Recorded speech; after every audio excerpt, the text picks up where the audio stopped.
नमस्कार साथियों, स्वागत है आप सभी का अनअकैडमी पर। मैं हूं अंकित अवस्थी। कैसे हैं आप?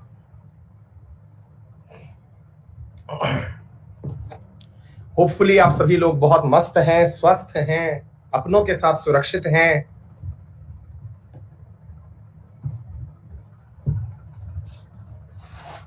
Very good evening.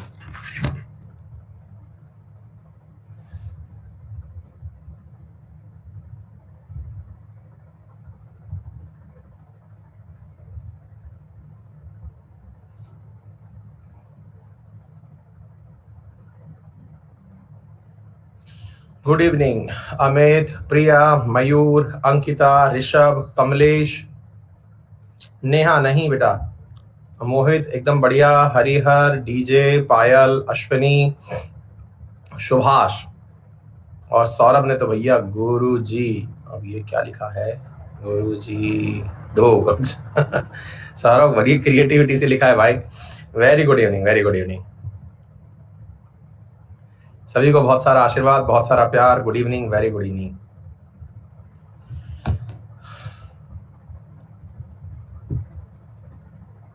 दिनेश सही लिख रहे हैं, आपके टेलीग्राम ग्रुप में स्पैम हो रहा है। हम किसी अश्लील ग्रुप में ऑटोमेटिक ऐड हो रहे हैं, सिर्फ मेरी प्रॉब्लम नहीं सभी की है।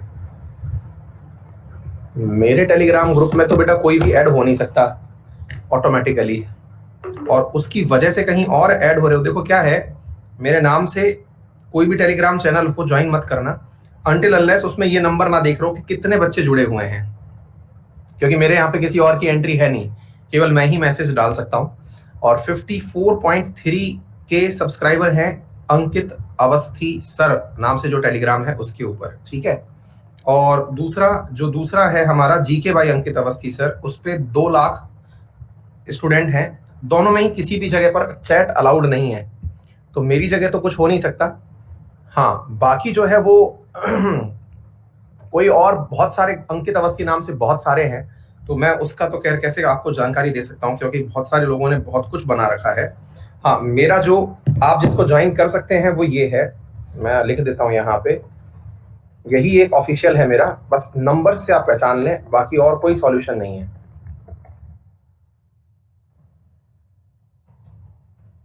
ये मेरा ओरिजिनल है, मैंने ये पिन कर दिया, ठीक है। YouTube पर भी मेरे नाम से, मेरा YouTube पर भी एक ही ऑफिशियल चैनल है जिस पर मैं कुछ नहीं पढ़ाता, और उस पर केवल मतलब ऐसे ही बच्चों के फनी वीडियो या फिर कुछ आते हैं, अंकित इंस्पायर्स इंडिया के नाम से, है ना। और उसका मतलब कुछ भी नहीं है, वो मैंने केवल इसलिए कि ताकि कोई मेमोरी एक तरह से जैसे होती है ना कि भाई आप फेसबुक पर कुछ डाल के छोड़ देते हैं, ऐसे छोड़ के रखा हुआ है। बाकी कोई भी मेरा और चैनल नहीं है, तो इसलिए मैं आपको ये बताना चाह रहा हूँ कि आप कृपया करके, हाँ, मैं कोई भी मेरा और चैनल नहीं है, बच्चों ने ही बनाए हुए हैं जो बनाए हुए हैं, ठीक है। तो ऐसी चीजों से बच के रहें। अब मेमोरी शेयर करने के लिए खुद भी एक प्रकार से गूगल यूट्यूब जो है वो आपको एक हार्ड ड्राइव देता है ना शेयर करने के लिए, आप करते रहिए। हाँ भाई, एबी वाला सेक्शन क्या हो रहा है? बहुत खास रहा था sir, thank you so much. Vishal, अच्छा, थैंक यू सो मच बेटा, अच्छा लगा आपको। अंकित अवस्थी फन रूम भी अपनी ही क्लास के किसी स्टूडेंट का है ना। मेरा खुद का कोई भी चैनल नहीं है, केवल एक है अंकित इंस्पायर्स इंडिया करके, उसके अलावा कुछ भी नहीं। कई बार मैं मॉर्निंग वाली क्लास में उससे रिप्लाई कर रहा होता हूँ आप लोगों को, है ना। जब कई बार जब क्लास हैंग हो रही होती है या कुछ हो रही होती है, तो मैं वहां से आपको रिप्लाई कर रहा होता हूँ। बाकी और कोई भी मेरा चैनल नहीं है, तो मैं इसीलिए आप लोगों को बता रहा हूँ कि आप कहीं किसी उसमें मत फंस जाइएगा। मैं कभी भी भगवान के आशीर्वाद से, ये भी मैं आपको पहले बता देता हूँ, क्योंकि बहुत बार ऐसी भी दिक्कतें आ जाती हैं जिसकी वजह से बच्चे फंस जाते हैं अपने गुरु के नाम पर। ऐसा हुआ है एक मेरे ही बहुत जानने पहचानने वाले के साथ में, किसी ने मेरा नाम लेकर के पैसे मांग लिए कि मैं मुसीबत में फंसा हुआ हूँ और मुझे सख्त जरूरत है 50,000 रुपए की। तो उस बंदे ने उसी समय इमीडिएटली 35,000 ट्रांसफर भी कर दिए बिना ये क्रॉस चेक किए। उसने बकायदा खुद का नाम बताया और पूछा कि भैया आप जो हैं दूसरे नंबर से कॉल क्यों कर रहे हैं, आपका ये नंबर तो नहीं है। बोले यार मेरा वो फोन स्विच ऑफ हो गया है, आप इसमें डाल दो। तो फिर ऐसी स्थिति में भी आप आश्वस्त रहें कि आप लोगों के प्यार और स्नेह से भगवान ना करे कि कभी ऐसी मुसीबत आए जिस समय कि मैं आप लोगों से पैसे मांगूं, ठीक है।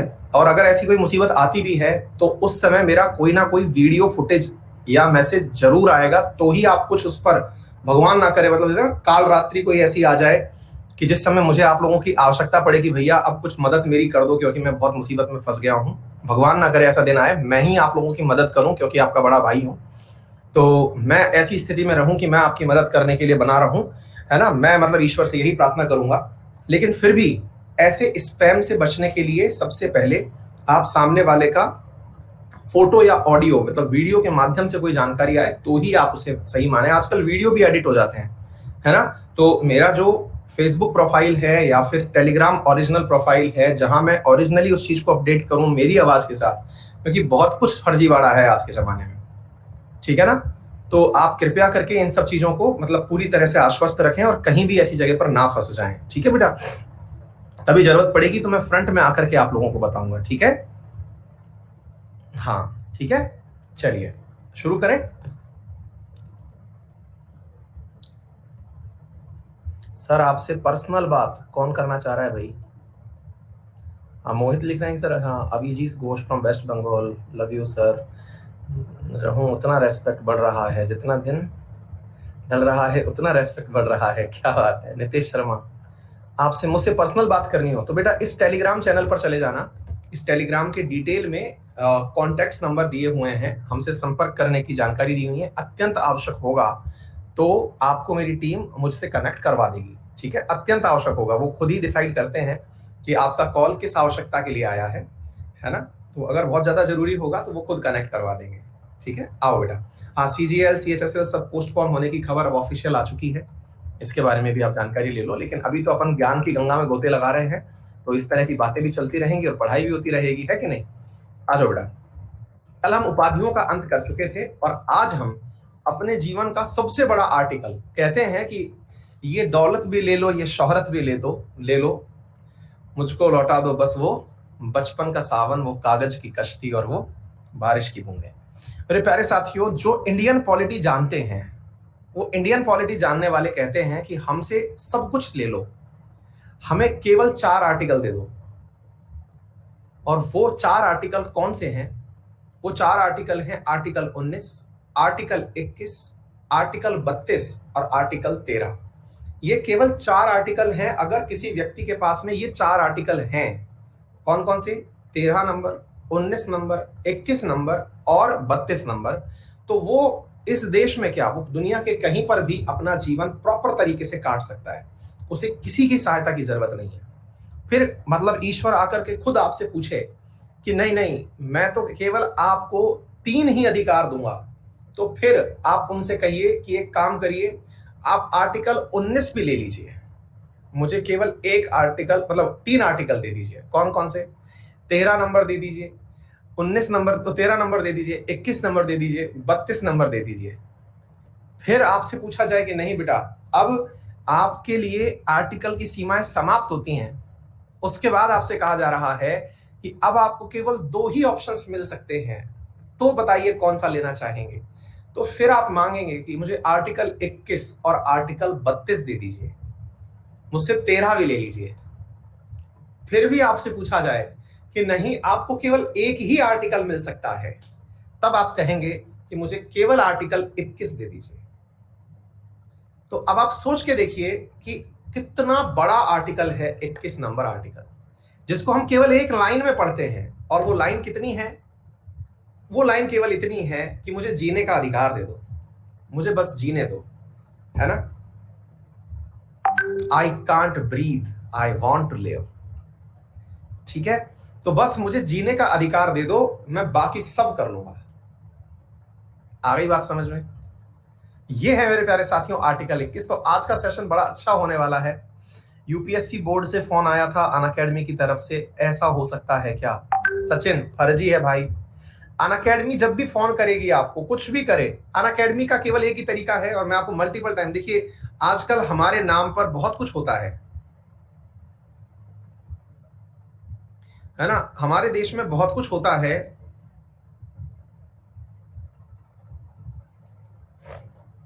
क्या क्या होता है मैं आपको बता दूं कि क्या बता रहा था मैं आपको, मैं कुछ बता रहा था, मैं भूल ही गया। अनअकैडमी से कॉल, हाँ। तो अनअकैडमी से कॉल के नाम पर जब कुछ आया, क्योंकि दूसरा मैसेज भी मेरे पास इसी तरह का आया कि क्या ऐसा सच है, कोई कोई क्वेरी कर रहा है कि सर ये बात सच है क्या, क्योंकि आजकल सच्चाई परखने के लिए ज्यादा कॉल चल रहे हैं। तो जनाब अनअकैडमी से अगर कॉल आएगा ना, तो केवल आपको अपने एप्लीकेशन के माध्यम से ही सारे काम करने की वो कहेंगे, और हमारा एप्लीकेशन प्ले स्टोर पर उपलब्ध है, मिलियंस में उसके सब्सक्राइबर हैं, तो ही आप उस कार्य को आगे करिएगा, अदरवाइज उन्हें माफ कर दीजिएगा, कह दीजिएगा मैं पढ़ा लिखा आदमी हूं, मेरे टीचर ने मुझे बताया हुआ है, वही सब मुझे करना है, ठीक है। फिर भी कोई मुसीबत आए तो मैंने मेरा टेलीग्राम चैनल दिया हुआ है, इसके कांटेक्ट डिटेल में मेरे खुद की तरफ से कांटेक्ट नंबर दिए हुए हैं, आप उन पर संपर्क कर लीजिएगा, वहां से आपकी क्लैरिटी क्लियर हो जाएगी, वो हमारी तरफ से उपलब्ध कराया हुआ है। डन। चलो अब सुनो आगे। तो चले आज साथियों स्वतंत्रता प्राप्त करते हैं, बहुत ही खुशी का दिन है कि आज हमें स्वतंत्रता मिलने वाली है। सही मायने में पूछिए तो ये वो आर्टिकल है जिन्हें पढ़ा करके ऐसा लगता है कि जीवन धन्य हो गया, मतलब पूरी पॉलिटी कोई मुझसे ले ले और मुझे केवल ये 3 आर्टिकल पढ़ाने का मौका दे दे, केवल 3 या 4 आर्टिकल जो ये है ना, तो बस मैं अपना पूरा जीवन सफल समझूंगा कि मेरी पॉलिटी पूरी हो गई। इतने गंभीर आर्टिकल हैं ये। अब आप पूछेंगे सर माहौल तो आपने ठीक ठाक बना दिया, अब थोड़ा सा बता भी दो कि इसमें ऐसा क्या है। मेरे प्यारे साथियों, इसमें सबसे पहला आर्टिकल जिसकी वजह से इस देश में सबसे ज्यादा मुसीबत छिड़ी हुई है, और वो है freedom of expression, freedom of speech and expression, जिसकी वजह से अक्सर विद्यार्थी लोग कंफ्यूज होते हैं और इस देश के अधिकांश लोग कंफ्यूज होते हैं। वो ये कहते हैं कि ओ माय गॉड, मेरे तो मूल अधिकार हैं, मेरे तो मूल अधिकार हैं कि मुझे बोलने का और मुझे अभिव्यक्ति का आधार मिलना चाहिए, फिर ये सरकार मुझे बोलने क्यों नहीं देती, है ना। मतलब एक जबरदस्त पॉइंट है। कई बार ऐसा होता है कि हम में से बहुत सारे लोग आधा अधूरा आर्टिकल पढ़ के चले जाते हैं। जैसे कल मैंने आर्टिकल 15 पढ़ाया, जब पूरा पढ़ाया तो समझ में आया कि यार रिजर्वेशन तो जो है हमारा मतलब मूल राइट है ना। लेकिन अब कुछ विद्यार्थी फिर वही यार बफर लिख रहे हैं। क्या मैं आपको सही से सुनाई और दिखाई पड़ रहा हूं? यार रिदम मत तोड़ा करो यार, फील चली जाती है। क्या मैं आपको सही से सुनाई दिखाई पड़ रहा हूँ? 95% लोगों को सही से सुनाई दिखाई पड़ रहा हूँ, बाकियों का इंटरनेट खत्म हो गया है। कृपया करके वो अपना इंटरनेट अपडेट कर लें। तो साहब हमारी सबसे बड़ी लड़ाई और मुसीबत यहीं पे शुरू होती है कि सर मेरे देश में मुझे बोलने की आजादी नहीं मिल रही, मेरे मन में आएगा मैं वो करूंगा, मेरे मन में आएगा मैं सरकार को गाली दूंगा, मेरे मन में आएगा मैं भला बुरा लिखूंगा, मैं कहूंगा कि फलाना नेता राष्ट्रद्रोही है, फलाना नेता राष्ट्र प्रेमी है, इसे पाकिस्तान भेज दो, इसे हिंदुस्तान भेज दो, मैं मन में आएगा, मेरा मूल अधिकार है। मुसीबत है हमारे यहाँ कहते हैं कि आधा नॉलेज जो होता है ना वो सबका जीवन नाश करने के लिए होता है ना। तो मतलब ये वो वाली स्थिति है कि जो आपका जो अर्ध ज्ञान है वो बहुत बड़ी मुसीबत है दुनिया के लिए। ज्ञान हो तो पूर्ण हो, अदरवाइज ज्ञान हो ना हो, है ना। देना हो अगर तो पूरा दो। तो भैया बात ऐसी है कि ज्ञान की बात यहां पर केवल 6 पॉइंटों में नहीं समझी जा सकती कि आर्टिकल 19 कहता है कि बोलने का अधिकार है, दूसरा आर्टिकल कहता है असेंबली का अधिकार, यानी कि हम कहीं पर भी इकट्ठे हो सकते हैं। फिर सरकार ने, जैसे आपको मैं बताऊं कि आप में से कईयों के दिमाग में यह ख्याल आता होगा सर आए दिन मेरे मूल अधिकार का उल्लंघन होता है। क्यों? क्योंकि सर ये कह दिया जाता है कि धारा 144 लग गई है, धारा 144 लगते ही फिर मुझसे कह दिया जाता है कि 5 और 5 से ज्यादा लोग एकत्रित नहीं हो सकते। सर मेरे लिए असेंबली का अधिकार मेरा मूल अधिकार है, मैं जाऊं फिर सुप्रीम कोर्ट सीधा आर्टिकल 32 लगा करके, मेरी तो आपने पूरी पूरी फ्रीडम को छीन लिया है। फिर सर टू फॉर्म एसोसिएशंस बनाने के नाम पर सर मैं अगर कोई पॉलिटिकल पार्टी बना लेता हूं, क्या दिक्कत है अगर मैं अपने देश में रहते हुए एक ऐसा संगठन बना लूं जो कि मांग करता हो आजादी की। हाँ, जो मांग करता हो आजादी की कि भाई हमको चाहिए आजादी, और ऐसा कोई मैं वो बना लूं सर, मैं बनाना चाहता हूं, बहुत सही है। और सर सरकार जो है फिर पकड़ के ले जाती है, अंदर डाल देती है। बिल्कुल, कोई लोग कह रहे हैं सर नागालैंड दे दो, कोई कह रहा है मुझे टिपरा लैंड दे दो, कोई कह रहा है बोडो लैंड दे दो, हैं। सर एक मूवमेंट चलाना चाहता हूं मैं, और वो मूवमेंट ऐसा होगा कि मुझे एक ऐसा आंदोलन चलाना है कि ये सरकार को नेस्तनाबूद करना है। मुझे एक ऐसा आंदोलन चलाना है, क्यों कराना है मुझे नहीं पता, बस चलाना है मुझे मूवमेंट का अधिकार सरकार ने दिया हुआ है। फिर सरकार मूवमेंट के नाम पर लाठियां क्यों भांजती है? जब भी कोई आंदोलन होता है सरकार फिर लाठी भाटा जंग क्यों कर देती है? सरकार निहत्ती भीड़ के ऊपर गोलियां क्यों चला देती है? भाई ये वो क्वेश्चंस हैं जो अगर आपके दिमाग में आज तक नहीं आए हैं तो आने चाहिए, क्योंकि मैं यहां से आगे की बात बता रहा हूं आपको। ये तो मूल अधिकार है, अगर ये भी नहीं पता है तो दिक्कत है। लेकिन बड़ा सवाल ये है कि भाई मेरे मूल अधिकार हैं, उसमें दिया हुआ है कि मैं कहीं भी कुछ भी बोल सकता हूं, लिख सकता हूं, पढ़ सकता हूं, मैं कहीं भी एकत्रित हो सकता हूं, मैं कहीं पर भी कैसा संगठन भी बना सकता हूं, मैं कहीं पर भी आ जा सकता हूं, मैं इस देश में कहीं भी रह सकता हूं। अच्छा, 2019 से पहले मैं जम्मू कश्मीर में नहीं रह सकता सर, जाकर के घर बनाने के लिए। मैं वहां जाकर के रहना चाहता हूं तो मुझे वहां पर एक मतलब बाहरी की तरह ही देखा जाएगा, आउटसाइडर ही ट्रीट किया जाएगा। और तो छोड़िए सर, मैं अरुणाचल प्रदेश में तो जा ही नहीं सकता। आप कह रहे हो रिजाइड एंड सेटल, वहां निवास और बसने की बात तो छोड़ो, मैं एंट्री नहीं कर सकता। मैं नागालैंड में एंट्री नहीं कर सकता, मैं मेघालय में एंट्री नहीं कर सकता, मैं बोडोलैंड में एंट्री नहीं कर सकता, और आप कह रहे हो कि मैं रिजाइड एंड सेटल कर सकता हूं। आज भी ऐसा अफस्पा नहीं, इनर लाइन परमिट है वहां। वहां जाने से पहले आपको वहां की सरकार से परमिशन लेनी पड़ती है। इनर लाइन परमिट, आईएलपी बोलते हैं उसे। आ गई बात समझ में? इवन उत्तराखंड के भी 3 जिलों में है आईएलपी। वहां के जिले तो मांग कर रहे हैं कि भैया हटाइए इसे। हम लोगों को पढ़ाया केवल जम्मू कश्मीर जाता है कि जम्मू कश्मीर में ऐसा है कि आप जाकर के नहीं बच सकते, आप इन राज्यों में भी जाके नहीं बच सकते, आप यहां पर भी जमीन नहीं खरीद सकते। क्लियर? फिर बोले सर ये तो आर्टिकल पूरा पूरा मेरे मूल अधिकारों का उल्लंघन हो रहा है, ये तो बिल्कुल गलत बात है। एक बच्चे ने तो लिख भी दिया गलत बात है ये तो। अभी समझेंगे लोग, जाइए पहले आपके अंदर गुस्सा तो आने दो, तभी तो मजा आएगा। जब तक आपके अंदर गुस्सा नहीं आएगा तब तक मजा कैसे आएगा? आपको फील आनी चाहिए ना कि भाई आर्टिकल अब तक जो पढ़ा है वो अधूरा पढ़ा है। फिर profession, occupation, trade and business. Sir पेशा, व्यवसाय, व्यापार और ये सब करने की मुझे छूट है। तो जब मुझे छूट है सारी चीजें करने की, तो फिर सर एक बात बताओ, क्या सर मुझे एक बात बताओ कि मैं जो हूं वो आतंकवादी बनना चाहता हूं, क्यों, क्या दिक्कत है सर? मेरा मूल अधिकार है कि मैं आतंकवादी बनूं, क्या दिक्कत है? मैं अफीम बेचूं, खुले में कच्ची दारू बेचूं, हैं, मैं कुछ भी करूं सर। व्यापार की बात कर रहे हो, मैं मतलब बच्चों का व्यापार करूं, मैं महिलाओं का व्यापार करूं, क्या दिक्कत है? मैं कोई सा भी ऑक्यूपेशन करूं सर, इसमें आपको क्या दिक्कत है? ये तो होना ही नहीं चाहिए, मेरे मूल अधिकार है। क्या बात आपको समझ पा रहे हैं आप लोग? गहरी बात है ये। मैं कुछ भी करूं भाई, मैं, मेरी मर्जी, मेरा मूल अधिकार है, आपको क्या दिक्कत है? हैं? मैं रेमडेसिविर का इंजेक्शन जो है 40,000 में बेचूं कि उसमें पानी भर के बेचूं, मेरा मूल अधिकार है। और अगर आपने ज्यादा दिक्कत करी ना सर, तो मैं सुप्रीम कोर्ट चला जाऊंगा, क्योंकि आर्टिकल नंबर 32 आपने दे रखा है। आ गई बात समझ में? तो इसका मतलब यह हुआ कि हमको जो आर्टिकल 19 में दिखाया गया है, वास्तविकता में वैसा है नहीं। वास्तविकता में वैसा है नहीं। वास्तविकता में तो कुछ और ही मामला है। हमको दिखाया ऊपरी ऊपरी सरफेस गया है। हमें एक प्रकार से जब वो बस जा रही थी, जो मैंने आपको कहा था ना, आप सारी सवारियां बाहर खड़ी हैं और बस वाला आवाज लगा रहा है कि चलिए साहब, प्राइवेट बस है, बढ़िया एसी वीडियो कोच बस है, इसमें बैठिए, ये करिए, हैं सर। वहां घुसने के बाद पता चला कि उस टिकट के नीचे लिखा था कंडीशन अप्लाई। उसके अंदर लिखा हुआ था condition apply, terms and condition apply. ये नहीं पता था सर हमें। ये तो चोट हो गई सर हमारे साथ। अंदर जाने के बाद वो कह रहा है कि नहीं, एसी चलाऊंगा, ये तो मैंने कहा है, लेकिन 1 ही घंटे चलाऊंगा। मैंने ये थोड़ी कहा था कि एसी पूरे दिन चलाऊंगा।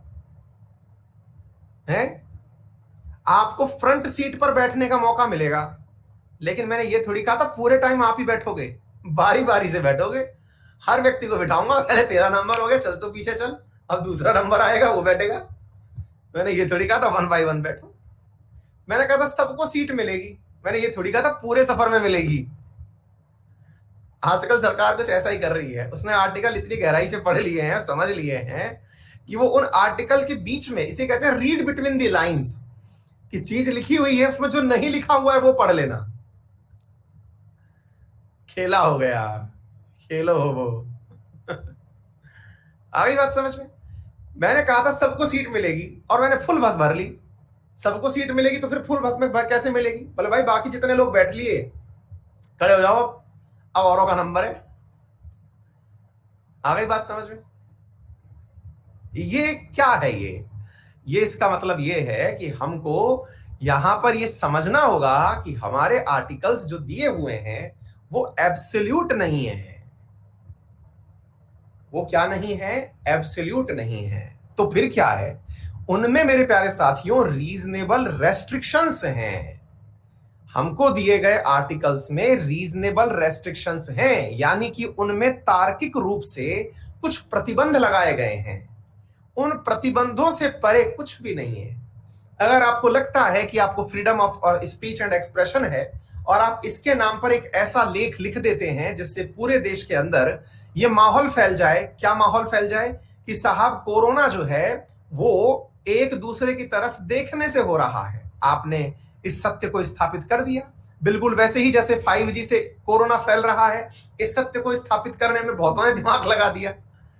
मेरे कई बहुत अच्छे साथी, मतलब मैं हंस भी इस बात पे रहा हूं, आज मेरे बहुत मतलब जो कॉलेज का ग्रुप है जिसमें कई साथी मेरे आईएएस भी हैं, डॉक्टर्स भी हैं, उसमें ये मैसेज ट्रेंड कर रहा है कि यार 5G से मैसेज फैल रहा है, इसका कैसे इलाज किया जाए। क्योंकि फेक के आगे कौन बच सकता है? फेक न्यूज फैला दी, इस तरह से फैला दी कि इतनी मेजोरिटी में फैला दो कि सामने वाला कन्विंस हो जाए। क्योंकि असल में अल्टीमेट चीज क्या है? दो चार तर्क ऐसे दे दो। मैंने खुद ने फिर एक ऑडियो सुना जिसमें 5G से फैलाने वाले अपने पक्ष में प्रमाण ये दे रहे हैं कि पश्चिम बंगाल में क्यों नहीं फैला, क्योंकि वह ट्रायल ही नहीं हुआ।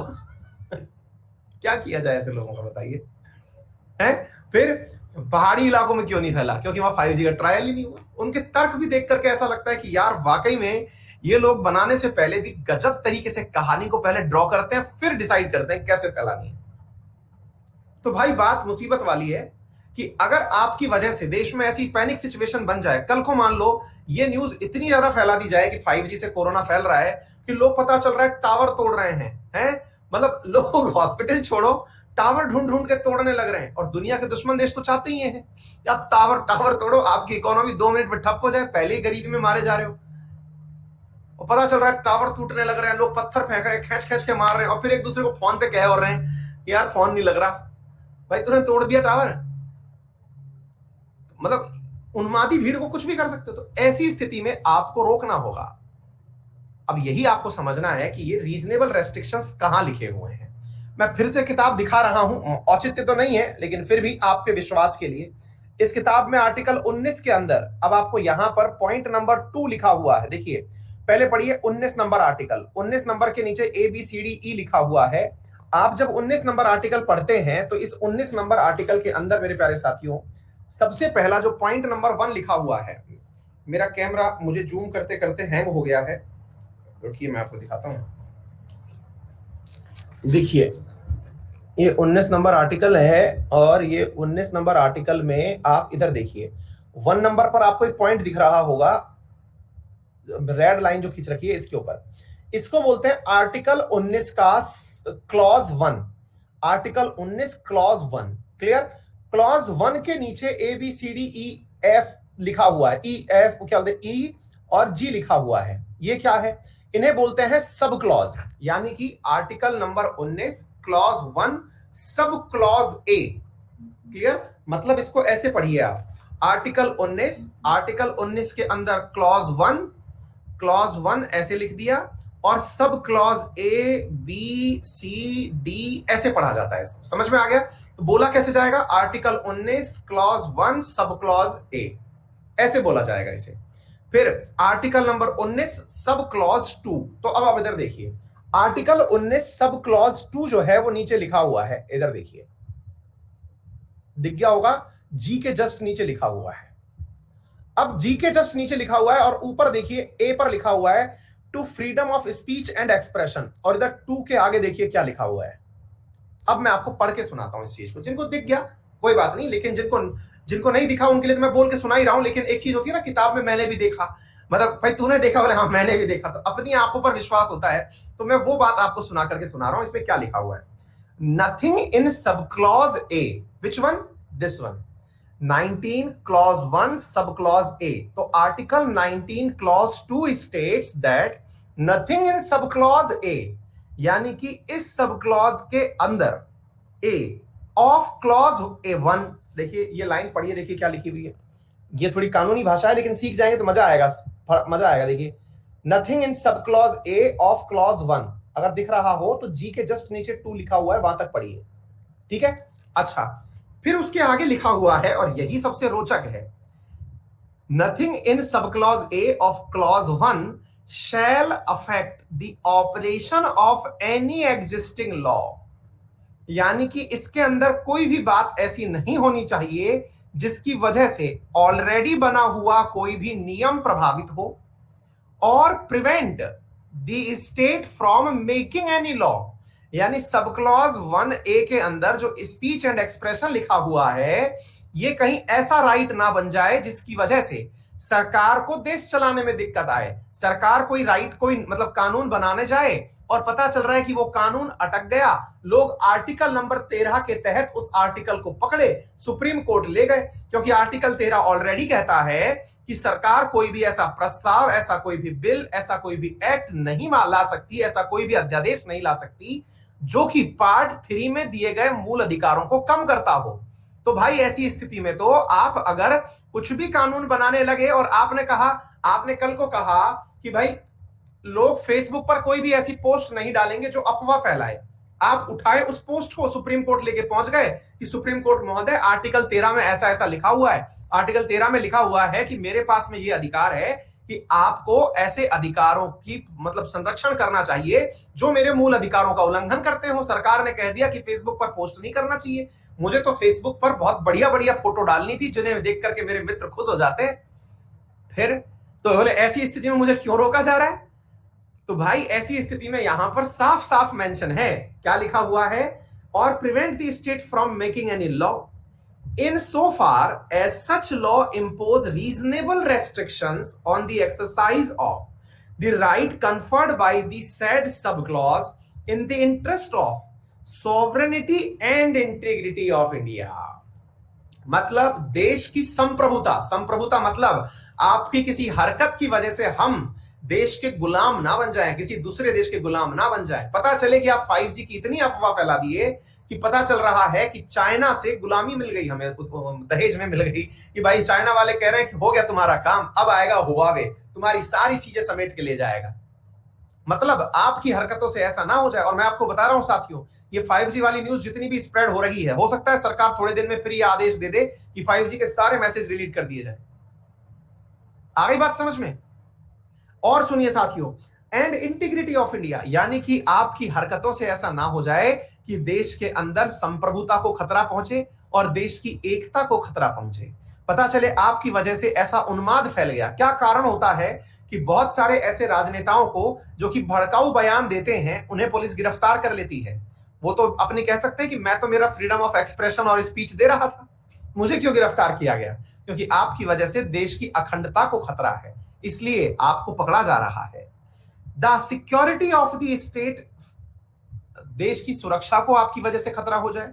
Friendly relation with foreign state, आपकी वजह से विदेशी संबंध खराब हो जाएं, जैसा कि हम लोगों ने गंद मचाई थी।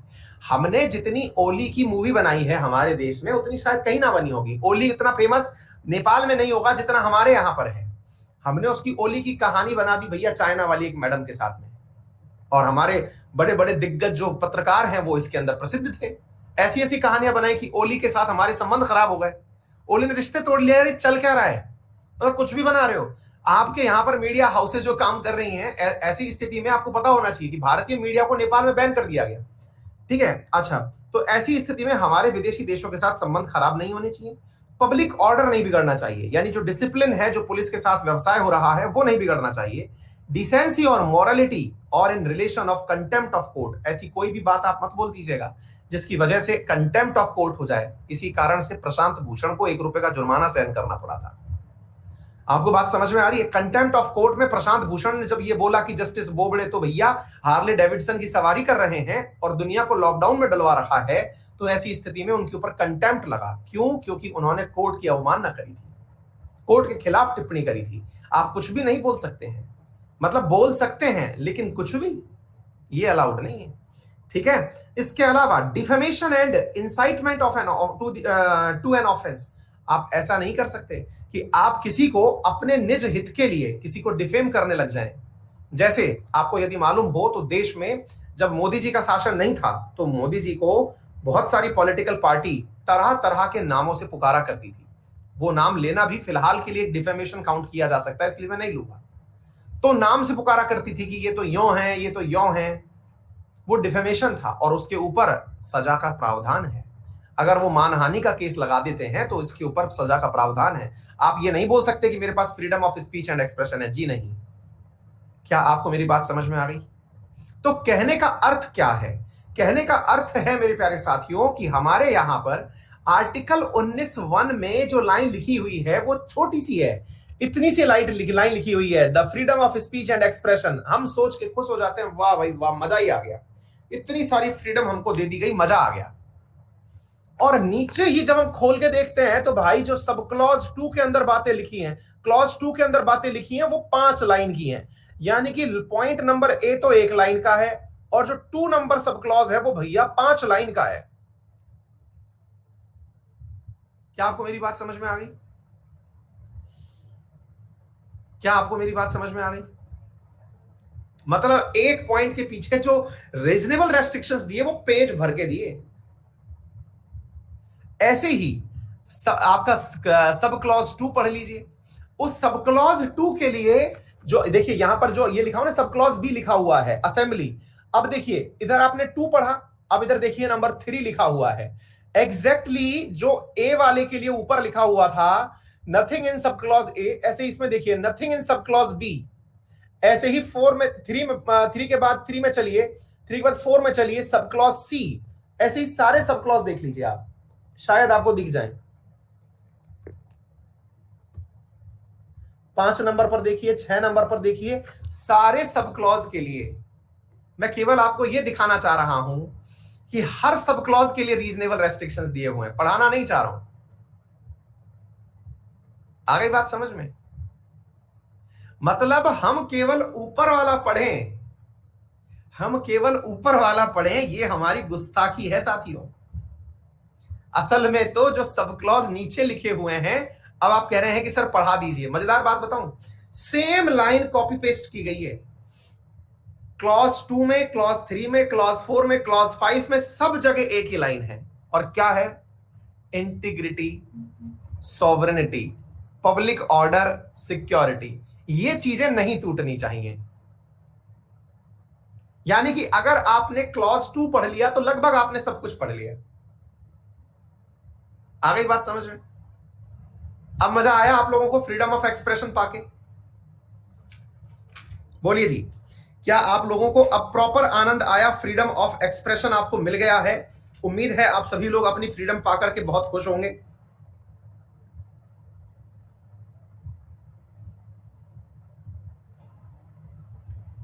क्लियर? चलिए बढ़े आगे। आर्टिकल 19 समाप्त। देखिए साथियों, ऐसी बात है ना कि मैं आर्टिकल 19 जो है अपने यूपीएससी वाले बैच के अंदर शायद 3 दिन तक पढ़ाया हूं। इसमें केसेस भी पढ़े हैं हमने, है ना। और यूपीएससी में आपको पता होना चाहिए तैयारी करते समय, केवल पार्ट 3 और पार्ट 4 बस इनको पढ़ाने के लिए टीचर्स की आवश्यकता होती है।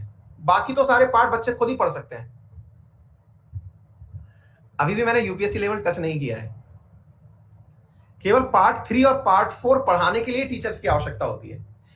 दिल्ली की जितनी भी प्रमुख संस्थान हैं इंग्लिश मीडियम के अंदर जो हैं, जो ऑफलाइन कोचिंग्स के लिए जानी जाती हैं, उनके अंदर केवल पार्ट 3 और पार्ट 4 पढ़ाने वाले जो टीचर है ना, उनके लिए ही क्लासेस लगती हैं।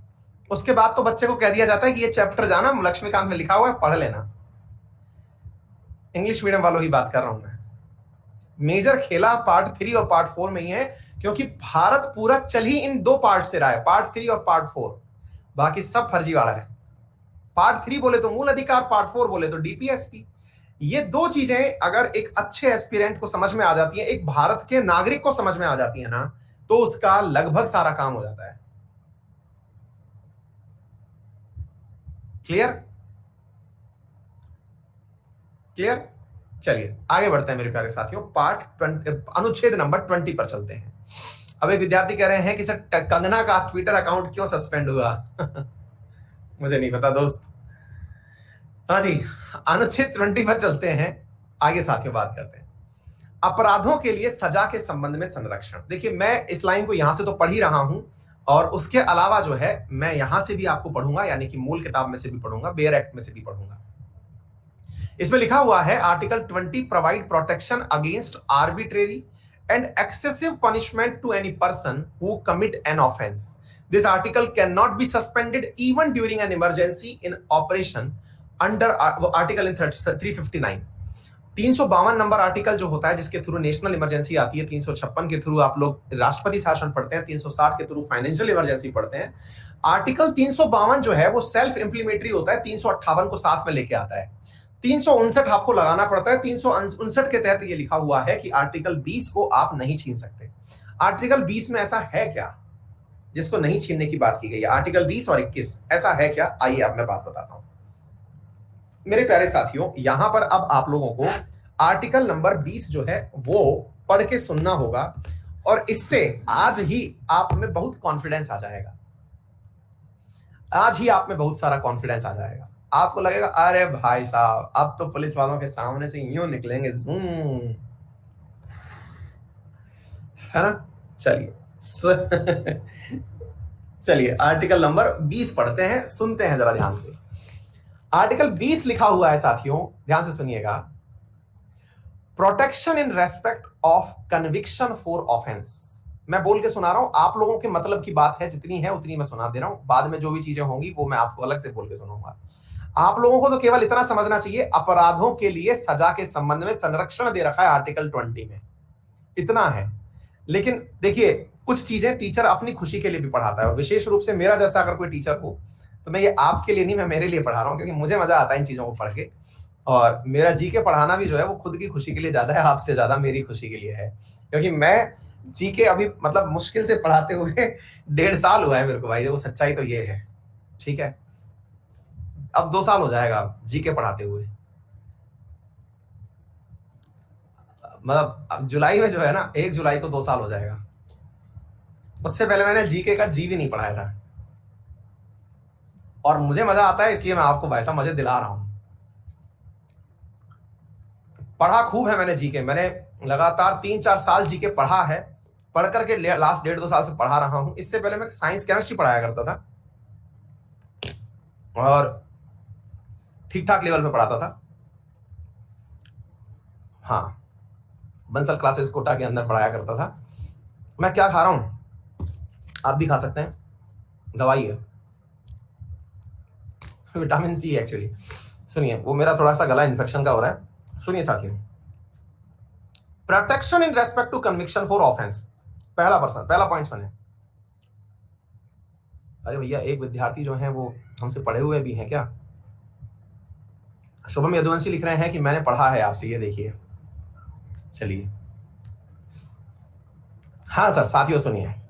No person shall be convicted of any offence except for violation of a law in force at the time of commission of act, charged as an offense, nor be subjected to a penalty greater than that which might have been inflicted under the law in force at the time of commission of the offense।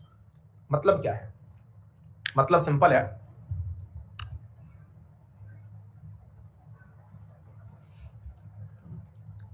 मजे लो।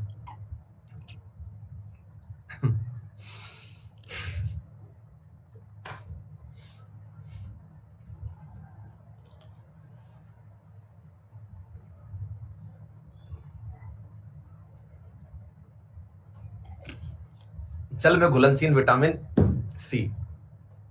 हाँ जी, सुनिए साथियों, किसी भी व्यक्ति को एक ऐसे अपराध की सजा नहीं दी जा सकती जिसके लिए कानून था ही नहीं।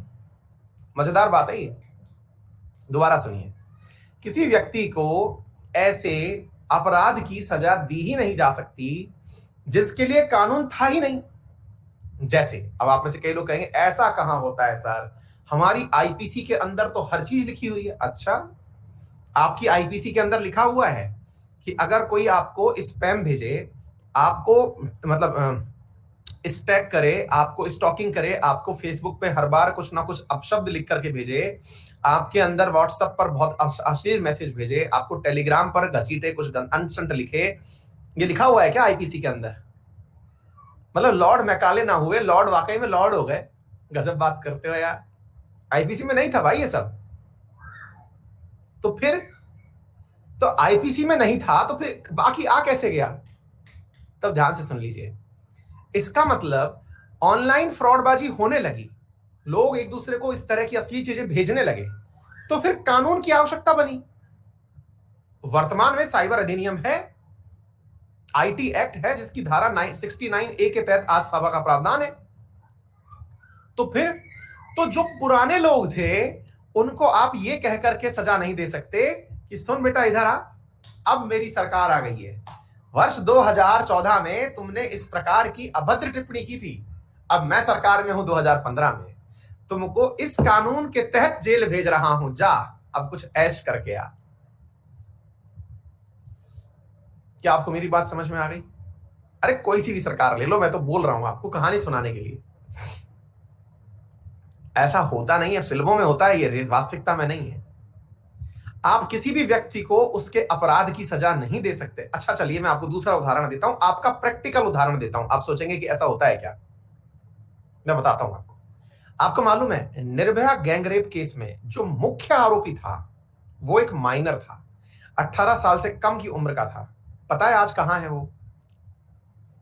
निर्भया गैंगरेप का आरोपी, जिसके आरोपियों को फांसी की सजा हो चुकी है, जो मेन रेपिस्ट था, जिसने मेन क्राइम किया, आज वो कहां है पता है? आज वो खुली जिंदगी जी रहा है, वो हमारे देश के अंदर खुली सड़कों पर रहता है, मस्त जिंदगी जी रहा है, और बकायदा उसे सरकार ने रिहा किया है ना? बकायदा उसे सरकार ने रिहा किया है। रीजन, क्योंकि जब उसने क्राइम किया था तब तक जुवेनाइल क्राइम के अंदर यह प्रावधान ही नहीं था कि जुवेनाइल को जो 16 से 18 वर्ष के बीच के हैं उन्हें फांसी की सजा दी जा सकती है। अधिकतम सजा का प्रावधान ही 3 साल तक का था। अब बोलो, अब बोलो आप। फिर आप पूछेंगे तो सर फिर कोर्ट ने कानून तो बनाया था। बिल्कुल बनाया था, अपने कोर्ट ने कानून नहीं, मतलब संसद ने कानून बनाया, बकायदा सरकार ने कानून बनाया है। फिर लेकिन जो मैंने अभी हाल आपको लाइन बोली, जब कानून नहीं था आपने तब अपराध किया, तो आपको सजा भी नए कानून के तहत नहीं मिल सकती। नो पोस्ट फैक्टो, यानी कि कोई भी पुरानी तारीख से आपके ऊपर क्राइम लागू नहीं हो सकता, विशेष करके क्रिमिनल केसेस में। अर्थात अगर अब कोई जुवेनाइल क्राइम करेगा तो उसे फांसी तक की सजा दी जा सकती है, लेकिन यह लैंडमार्क डिसीजन के बाद से यह घटना हुई है, उससे पहले नहीं। आप में से कई लोग कहेंगे कि सर ये तो बहुत गलत है। मेरे प्यारे साथियों, भारतीय कानून की एक बहुत बड़ी व्याख्या है, विशेष रूप से लॉ वाले विद्यार्थी इस बात को मानते भी हैं और जानते भी होंगे। 100 गुनहगार छूट जाएं तो भी कोई दिक्कत नहीं है, लेकिन जस्टिस ये कहता है कि कोई निर्दोष को सजा ना मिले। 100 गुनहगार छूट जाएं, अर्थात अगर आज हमने ये सोचा कि निर्भया गैंगरेप का आरोपी छूट गया, ठीक है, हमारे लिए बहुत हृदय विदारक है, हम इस घटना को बहुत ज्यादा उद्विग्न रूप से लेते हैं, बहुत दिल टूटता भी है हमारा, लेकिन इस बात में यह खुशी भी होती है कि मेरा प्यारा संविधान कितना अच्छा है। मुझे इतना अच्छा संविधान मिला है कि कोई मुझसे बदला लेने के लिए कानून नहीं बना सकेगा, कोई मुझसे बदला लेने के लिए कानून नहीं बना सकेगा। आप डर के नहीं जिएंगे। है जबरदस्त चीज। आपकी स्वतंत्रता ऐसे ही नहीं है साथियों।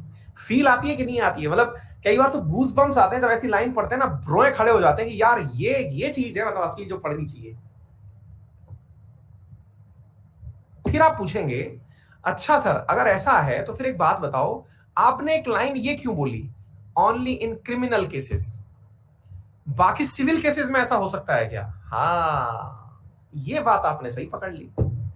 सिविल केसेस में ऐसा हो सकता है क्या? आंसर है जी हां, हो सकता है।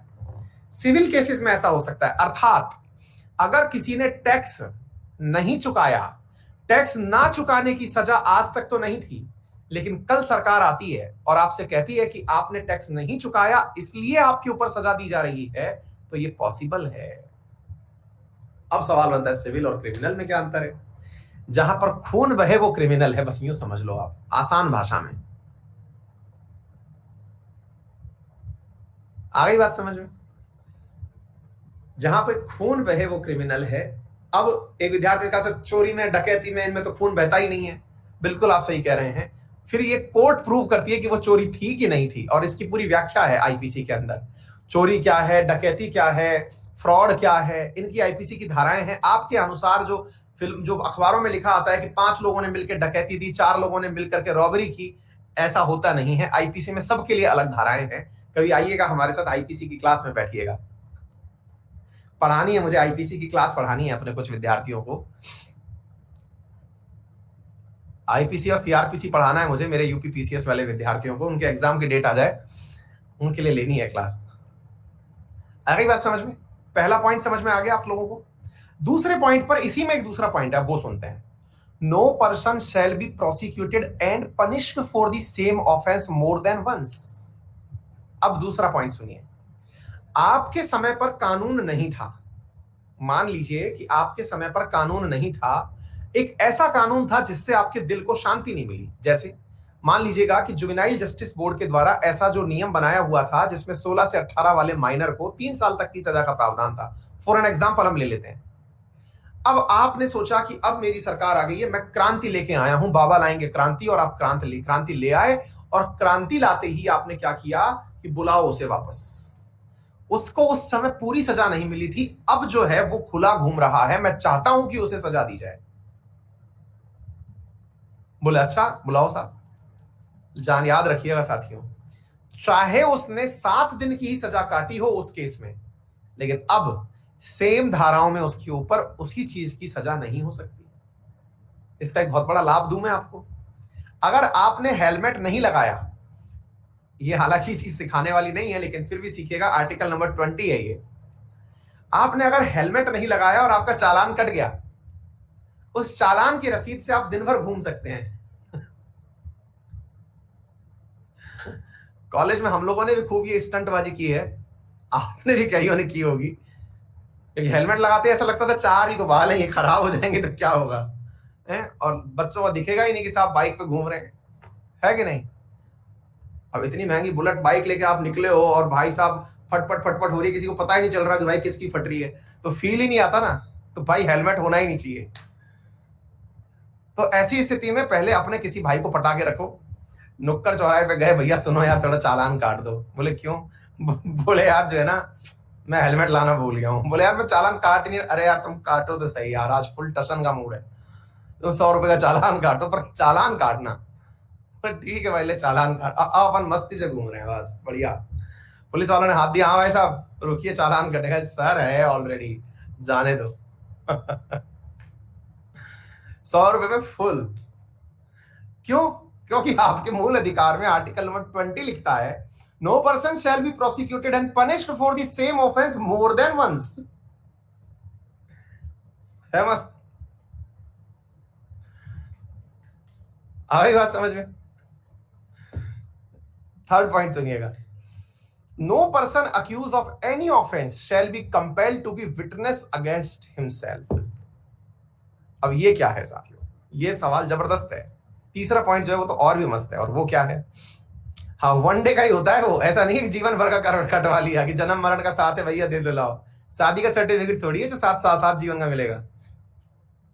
हाँ भाई, इसमें क्या है? इसमें यह है मेरे प्यारे साथियों, no person accused of any offence shall be compelled to be witness against himself. इसका मतलब यह हुआ कि कोई भी व्यक्ति जो है, उसे आप खुद के खिलाफ गवाही देने के लिए उत्तेजित नहीं कर सकते, उसको उकसा नहीं सकते।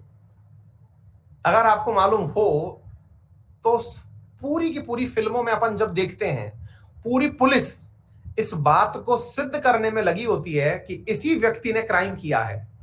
कई बार आपको ऐसी फीलिंग नहीं आती कि चार इसी के नीचे, कान के नीचे लगा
किया है कि नहीं किया है, ये लपक के बोल पड़ेगा हाँ मैंने ही क्राइम किया है।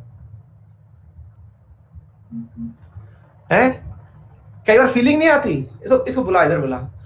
लाइव डिटेक्शन टेस्ट को आज तक परमिशन नहीं मिली हुई है। लाइव डिटेक्शन टेस्ट जो है, मतलब वो झूठ बोलने को लेकर के जो पकड़ने वाला टेस्ट है, लाई डिटेक्शन टेस्ट, उसको मान्यता नहीं है। घंटी बजी, एक्चुअली आज बारिश हुई है, मैडम ने बनाया पकोड़े, हमारा हो रहा है टाइम जाने का, हम बोल के आए हैं। आ गई है मैडम, देखिए, देखा उधर से आ गई है। अब मैडम आर्टिकल पढ़ा रहे हैं, नो सेल्फ डिस्क्रिमिनेशन, आप हमें जो है डांटेंगी नहीं। हाँ, आ गए मैडम जी, आ गए। सुनिए साथियों, मुद्दा क्या है समझ रहे हैं आप लोग? तो मुद्दा ये है, पढ़ा दो यार पकौड़े, बातें मत सुनो। तो मुद्दा ये है कि साहब, अगर आपको कोई भी धमका करके कहे कि तू गुनाह स्वीकार करके किया है, और आपने पुलिस के डर के मारे गुनाह स्वीकार कर भी लिया कि भाई नो सेल्फ इंक्रिमिनेशन, मैंने तो पढ़ा है मूल अधिकारों में कि मैं अपने खिलाफ गवाही देने के लिए वो नहीं किया जा सकता। अब ऐसी स्थिति में आप कोर्ट पहुंचते हैं, और कोर्ट पहुंच करके आप लोग कह देते हैं कि साहब इस पुलिस वाले ने जोर जबरदस्ती मुझसे कहलवाया है कि गुनाह मैंने किया है। आपको पता है उस पुलिस वाले की नौकरी तक जा सकती है आपकी इस लाइन पर, अगर आप डंडे खाने के लिए तैयार हैं, क्योंकि वो पुलिस वाले वापस ले जाएंगे आपको, फिर ठोकेंगे, फिर मना के वापस लाएंगे। फिर भी अगर आपने आकर के कहा कि सर ये जोर जबरदस्ती करते हैं, मैंने तो किया ही नहीं। यही तो कारण है कि पुलिस विटनेस इकट्ठे करती है जो ये बात प्रूव कर सके कि क्राइम इसी ने किया है। क्या आपको मेरी बात समझ में आ गई? वो इसीलिए तो पूरी मेहनत करती है।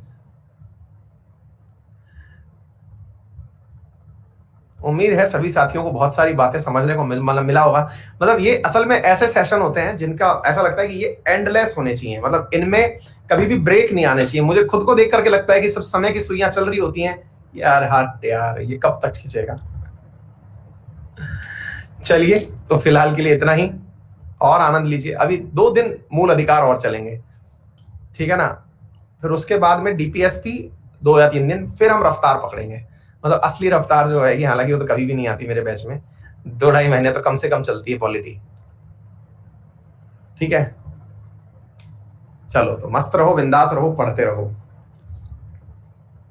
मिलते हैं फिर नेक्स्ट क्लास में। शाम 8:30 बजे जो होती है वो तो आपकी एसएससी वालों की होती है क्लास, और शाम 7:30 बजे एक इवेंट लेता हूं मैं, उसमें मिलेंगे।